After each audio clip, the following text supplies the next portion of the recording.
Bonjour mon frère, ma sœur, j'espère que tu vas bien par la grâce du Seigneur. Me voici ce matin devant toi avec une parole, une pensée et une prière.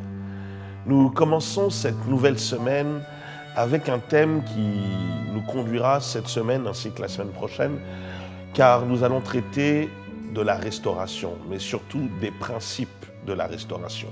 Et j'en ai noté 10, il peut y en avoir plusieurs, mais j'aimerais qu'on aborde 10 points. Ces 10 points, je les tire certes de mon expérience, mais aussi des choses qu'on m'a apprises, des choses que j'ai pu voir en étudiant, en recherchant.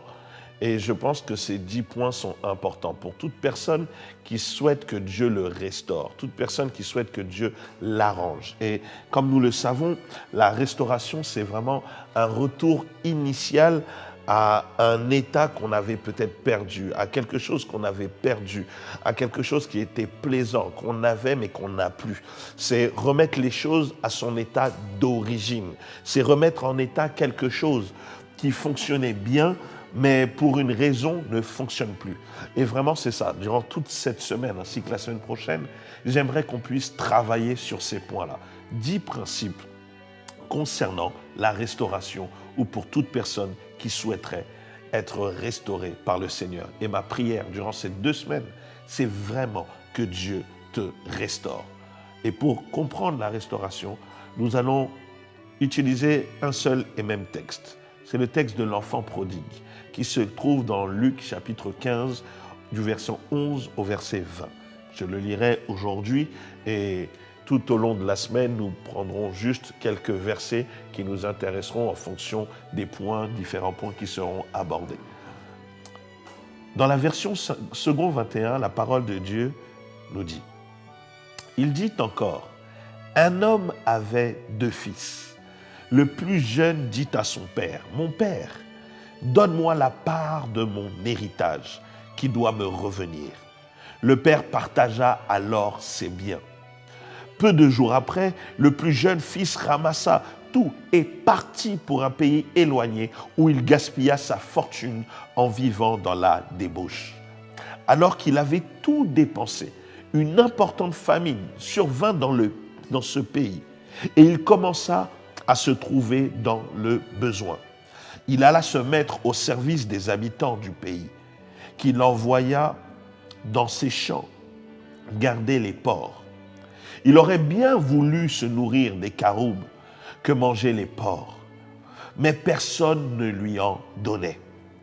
Il se mit à réfléchir et dit, « Combien d'ouvriers chez mon père ont du pain en abondance et moi, ici, je meurs de faim.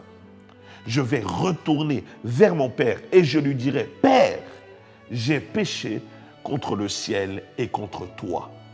Je ne suis plus digne d'être appelé ton fils. Traite-moi comme l'un de tes ouvriers. » Il se leva et alla vers son père. Alors qu'il était encore loin, son père le vit et fut rempli de compassion. Il courut se jeter à son cou et l'embrassa. Au travers de cette merveilleuse histoire que raconte Jésus dans ses paraboles, nous pouvons nous rendre compte qu'un jeune homme qui avait tout pris, a tout perdu. Et il se retrouve dans une situation où il n'a plus rien. Et cela peut t'arriver, mon frère, ma sœur. Tu avais tout au début, tout marchait bien, tout fonctionnait bien. Et tout à coup, plus rien. Tout s'arrête. Tu ne comprends pas. Tout ce qui fonctionnait ne fonctionne plus. Et ce jeune garçon se retrouve dans cette situation. Mais finalement, il décide de retourner vers son père et son père l'accueille à bras ouverts. Mais le premier point, premier principe que j'aimerais aborder aujourd'hui, ce matin, et j'aimerais que tu puisses le noter, le garder pour toi-même. Premier point, premier principe de la restauration. Il n'y a pas de restauration sans perte. Il n'y a pas de restauration sans perte. Le verset 17 nous dit qu'il se mit à réfléchir et se dit « Combien d'ouvriers j'ai chez mon père ont du pain en abondance et moi ici je meurs de faim. » Perdre, c'est ne plus avoir la chose que j'avais en ma possession. Perdre, ce n'est plus pouvoir jouir de cette chose-là que j'aimais, que j'avais. une perte. On peut perdre une personne, on peut perdre un objet, on peut perdre sa relation avec Dieu. On peut perdre sa vie de prière, on peut perdre sa sanctification. Perdre à cause d'un péché, perdre à cause d'un style de vie, perdre des valeurs, perdre sa moralité, perdre son identité. Mon frère, ma soeur, tu peux dire des fois au nom de Jésus, mais tout d'un coup, rien ne se passe. Tu as peut-être perdu quelque chose. Mon frère, ma soeur, je me rappelle de cette histoire. Quand on regarde, Samson, un jour, se dit, non, Dieu va me délivrer comme il m'a délivré auparavant. Dieu me donnera la force. Mais il ne s'était pas rendu compte qu'il avait déjà perdu, que l'Esprit de Dieu l'avait déjà quitté. Mon frère, ma soeur, tu peux perdre ta réputation, tu peux perdre ta crédibilité, tu peux perdre ton honneur, tu peux perdre ta paix. Peut-être que tu es là, mon frère, ma soeur, tu as perdu ta paix, tu as perdu ta joie. Tu riais tout le temps, maintenant tu ne ris plus. Tu étais tout le temps dans la joie, maintenant tu l'as plus. Tu étais tranquille, maintenant tu es toujours énervé, colérique, tu es toujours soucieux. Tu peux perdre des relations. Tu peux perdre ta relation avec tes enfants. Tu peux perdre une relation sentimentale avec ton mari, ta femme ou ton futur conjoint ou ta future conjointe. Tu peux perdre des relations avec des gens importants, des gens qui étaient là sur ta route pour t'aider, pour te propulser. Tu peux perdre ta relation avec Dieu. Tu peux perdre à cause de tes ennemis. Tes ennemis peuvent te faire perdre des personnes. La maladie est un ennemi qui peut te faire perdre. Des personnes peuvent être des ennemis qui peuvent te faire perdre. Des esprits peuvent être des ennemis qui peuvent te faire perdre. Mon frère, ma soeur, il faut que tu sois conscient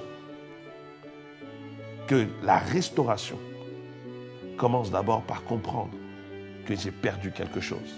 Et je m'adresse à toi personnellement, toi qui penses avoir perdu quelque chose. Tu dois prier. Tu dois demander à Dieu qu'il te fasse retrouver ce que tu as perdu. Tu dois demander à Dieu à ce que tu puisses savoir ce que tu as perdu. Parce qu'il n'y a rien de pire que de se dire j'ai perdu, mais je ne sais pas quoi. J'ai perdu quelque chose, mais je ne sais pas combien. J'ai perdu quelque chose, mais je ne sais pas ce que j'ai perdu. Il me manque quelque chose. Et on a déjà eu cette sensation de se dire non, j'avais quelque chose, mais je ne sais pas quoi. J'ai dû oublier, j'ai dû perdre quelque chose. Et cela peut t'arriver, mon frère, ma soeur. J'aimerais que tu puisses dire, Dieu, Seigneur, si c'est ma relation avec toi que j'ai perdue, peut-être que je ne m'en suis pas rendu compte. Aide-moi à la retrouver. Mon frère, ma soeur, ma prière est réellement que tu retrouves ce que tu as perdu. Ma prière, c'est que tu demandes, Dieu, remets-moi à l'esprit, montre-moi ce que j'ai perdu. Peut-être que c'est la force, peut-être que c'est le zèle, peut-être que c'est mon amour pour toi, peut-être que c'est des personnes autour de moi dont je ne devais pas me séparer. Alors, mon frère, ma soeur, fais avec moi cette simple prière. Seigneur Jésus, me voici devant toi.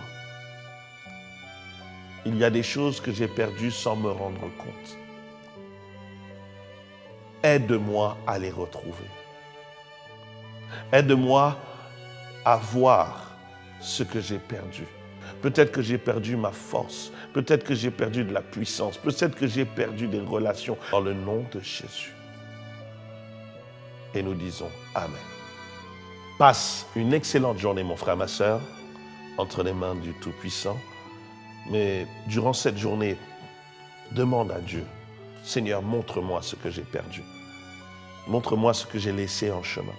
Peut-être que j'ai continué mon petit bonhomme de chemin, mais il y a des choses que j'ai perdues, des choses importantes, peut-être des valeurs, peut-être une relation, peut-être ma relation avec toi, peut-être que j'ai perdu quelque chose d'important.